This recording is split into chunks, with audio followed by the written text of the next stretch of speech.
Welcome back to part 2 of our Unity interview question answer series, where we will be covering over 100 plus real interview question across multiple parts. This series covers interview question ranging from beginner to advanced level. If you haven't seen part 1, be sure to check it out first, then come back and let's dive in. Name some important tabs of Unity 3D. Unity's interface is built around several key tab components that help you manage and build your game. Some of the important tabs are Hierarchy. Hierarchy shows a list of all game objects in your scene. It's your scene structure. Inspector. Inspector displays detailed properties and components of the selected game object. This is where you customize behavior. Scene view. It's a 3D interior window where you can move, rotate, and place game object visually. Game view. A real-time preview of your game as player sees it. Project window. Think of this as your project's file explorer, showing all your assets, script, model, prefab, and more. Toolbar. Toolbar holds Unity essential tools like play, pause, move, rotate, scale, and layout controls. Console. Console displays logs, error, warning from your script and engine. It's great for debugging. Each of these tabs plays a key role in Unity's workflow. It gives you full control over your game development process. Let's get to the next question. Explain what the inspector window does in Unity 3D. In Unity, the inspector window is where the magic happens. It displays all the properties, components, and setting of currently selected game object and asset. Need to change a character speed, adjust a material's color, tweak the rigid body setting. You do all the right here in this inspector. It's where you view, edit, and customize how game objects behave and interact in your game. Mastering the inspector means mastering control over your game objects. Let's take a new question. What does the hierarchy panel do in the Unity editor? In Unity, the hierarchy panel is like your scene's family tree. It displays all the game objects in your current scene, from characters, camera, light, and UI elements. When you add, remove, or rearrange game objects, those changes appear here instantly. You can also group objects by making them children of others, which keep your scene organized. And if you are working with the multiple scene setup, the hierarchy shows all loaded scenes and their respective objects. It's your go-to panel for managing the structure of your scene. Let's go to the next question. What does the project panel do in the Unity editor? The project panel in Unity is like game's file explorer. It shows all the assets in your project: script, texture, audio file, prefabs, materials, and more. It mirrors the structure of your asset folder on your computer. You can use it to organize, create, import, or search for any file of your game need.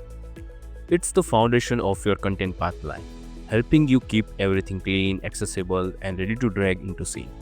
Let's go to the next question. What are the main differences between Unreal and Unity 3D? Unity versus Unreal Engine. What is the difference? Unity uses C#, beginner friendly, clean, perfect for mobile, web, and cross-platform games. Unreal Engine uses C++ and supports blueprint visual scripting, and giving it for a AAA quality visuals and PC console development. Unity shines for a small to mid-sized project, with a huge support of asset store and fast iteration. Unreal stands out with high-fidelity graphics, ray tracing, and full source code access. You can choose Unity to kickstart your game browser. You can choose Unreal to push the boundaries of realism and power. Both are incredible. The right engine depends on your goal. Let's go to the next question. Explain camera properties in Unity. The camera in Unity decides what your player sees. Here are the key properties you should know. Clear flex. Set how the background is drawn: skybox, solid color, depth only, or don't clear. Culling mask. Let the camera render only specific layers. Great for separating UI or minimaps. Next is projection. There are two types of projection: perspective and orthographic. Perspective for 3D depth, orthographic for 2D and technical visuals. Field of view. Control how the wide camera sees. Clipping planes, the near and far bound of visibility. Retrotract defines where on the screen the camera renders, perfect for split screen or picture-in-picture. Depth determine render order if you use multiple cameras. Target texture. Render the cameras to texture instead of the screen. Great for mirrors, security cams, or UI previews. Physical camera simulates real-world camera settings like focal length, sensor size, and lens shift. Render path. Choose between forward, deferred, and legacy for different lighting or performance setup. Other options like occlusion culling, HDR, MSAA, dynamic resolution, target display. Mastering these properties gives you a cinematic control in Unity. Let's go to the next question. There are some special folder names in Unity. What are they? Unity has some special folder names that serve unique purpose inside your project. Let's break them down. Asset folder. The asset folder is the main folder that contains everything your project needs. Script, scene, texture, prefab, audio, and more. Editor folder. All scripts that are placed in a folder called editor are treated as an editor script rather than runtime script. These scripts are designed to add a functionality to Unity itself during development and are not available to the finished game at runtime. Gizmos folder. Unity's gizmos allow you to add graphic to scene view to help visualize design details. Here is a simple example. In this, the gizmos.draw function places an icon in the scene view to act as a marker for a special object or position. You must place the image file used to draw this icon in folder called gizmos in order to be located by the draw icon function. Plugins folder. Unity lets you add plugin to a project to extend the feature available in Unity. Plugins are native DDL that are typically written in C and C++. They can access third-party code libraries, system calls, and other functionality that is provided by Unity out of the box. You must place plugins in a folder called plugin for them to detect by Unity. Resources folder.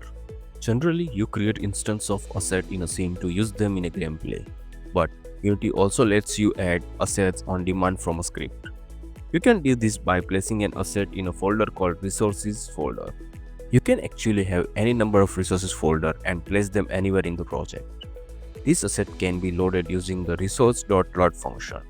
If the resource folder is under an editor folder, then the asset in it are loaded from the editor script, but it will be stripped from the player build. Standard asset folder. When you import a standard asset package, the assets are placed in a folder called standard asset folder. Knowing how this folder works help you structure your project cleanly and efficiently. Let's move to the next question. What makes the resource folder special in Unity? In Unity, the resource folder is special because it lets you load asset dynamically at runtime. Instead of pre-placing everything in your scene, you can load asset like texture, prefab, or audio on demand using resource.load function. You can have multiple resources folder placed anywhere in your project. Unity will combine them all during build. Just remember, everything inside resources get included in your final build, whether you use it or not. So, use it smartly, especially for mobile or WebGL games. Also, if the resources folder is inside an editor folder, Unity only includes in the editor, not in player builds. Let's take a new question. What is a scene in Unity? How do you switch between scenes? In Unity, a scene is like a level or screen in your game. It holds all your game objects like character, light, environment, and logic. Think of each scene as a different chapter in your game. Menus, gameplay, cutscene, they all are scenes. Scenes are the core structure of your game experience. To switch between scene, use scenemanager.load scene. Load by name or index, it's your call. Just don't forget to add your scene in build setting. Let's take a new question. Explain the concept of parent-child relationship between game objects in Unity editor. Why and when it might be useful. In Unity, the parent-child relationship between game objects establishes a hierarchy. When a game object becomes a child, it inherits position, rotation, and scale from its parent. This relationship is useful for several reasons. It is organization. It helps to structure the scene in a logical way. Next is complex object, combining multiple game objects into a single functional unit. For example, a car can be parent object and the wheels can be children. Moving the car moves the wheel along with it. Next is relative positioning. Maintain relative distance and rotation between objects. If you want a character's weapon to always to be held in the same relative position in your hand, make the weapon child of the hand object. Simplified control. Always control multiple objects through a single parent object. It simplifies the scripting and animation. It's one of the most powerful features for building clean, functional, and dynamic scene. Let's move to the next question. What are the different types of collider in Unity and how do they work? In Unity, collider defines the shape of an object for a physics interaction, such as a collision and triggers. They don't render visual but provide an invisible boundary for physics simulation. Unity offers different type of collider depending on your needs. First is a box collider, a cube or rectangular prism, very efficient, great for crates, wall, and simple objects. Next is a sphere collider, a sphere-shaped collider, ideal for ball or rounded objects. Next is a capsule collider, a capsule-shaped collider, cylinder with rounded edges, commonly used for characters. Mesh collider uses the actual 3D mesh of one object for collision, very accurate but performance heavy. Mesh collider can be either convex or not. Convex mesh collider can collide with the other mesh collider. Non-convex collider can collide with primitive collider like box, sphere, or capsule. Next is a terrain collider. Spatial collider optimized for Unity's terrain system, best for large outdoor environments. Wheel collider used to simulate the behavior of vehicle wheels, handle suspension, friction, and motor torque. Now, let's see how they work. Colliders detect overlaps or collision with other colliders. They can be solid colliders or trigger colliders. Unity provides built-in collision events.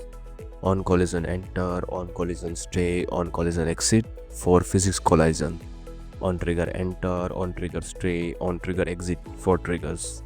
2D physics use a similar method, but with a 2D suffix. Let's go to the next question. List the names of 2D and 3D colliders in Unity.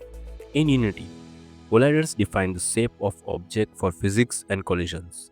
For 2D, the colliders are box collider 2D, circle collider 2D, polygon collider 2D, edge collider 2D, capsule collider 2D, composite collider 2D, and tile map collider 2D. For 3D, the colliders are box collider, sphere collider, capsule collider, mesh collider, wheel collider, and terrain collider. Choosing the right collider depends on your object's shape and performance needs. And that's wrap up of part 2. I hope this helped you understand Unity's concept even better. This is just a beginning. I will be covering over 100 plus Unity questions in this series. If this video helps you, hit like button, subscribe and turn on the notification so you don't miss the next part. And don't forget, drop your own Unity question in the comments. I will try to feature them in the next part. If you enjoyed this video and want to support the channel, feel free to buy me a coffee at the link in the description. Thanks for watching. I will see you in the next part.